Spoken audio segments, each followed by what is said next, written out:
আমি বনি আমিন আজ মঙ্গোলিয়ার এই চেঙ্গিস খান এই মূর্তির সামনে আমি ওয়াদা করলাম, ছাত্র শিবির প্যানেল ডাকসুতে যদি 80% অন্তত 80% যদি তারা জেতে, আমি তাদের অন বিহাফে ঢাকা বিশ্ববিদ্যালয় থেকে আগামী 5 বছরের জন্যে প্রতি বছর একজন ছাত্র একজন ছাত্রীকে 100% স্পন্সর করে অস্ট্রেলিয়াতেই লেখাপড়ার জন্য আনবো।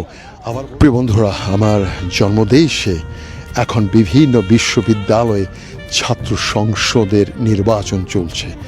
ছাত্র সংসদ এবং ছাত্রদের ভূমিকা জাতীয় রাজনীতিতে বড় ধরনের একটি প্রভাব ফেলে থাকে। প্রিয় বন্ধুরা, আমি এই মুহূর্তে আছি মঙ্গোলিয়ার রাজধানী উলানবাটার থেকে প্রায় 1 ঘন্টা 20 মিনিট দূরে আমি এসেছি চেঙ্গিস খাঁর সেই মূর্তি দেখার জন্যে।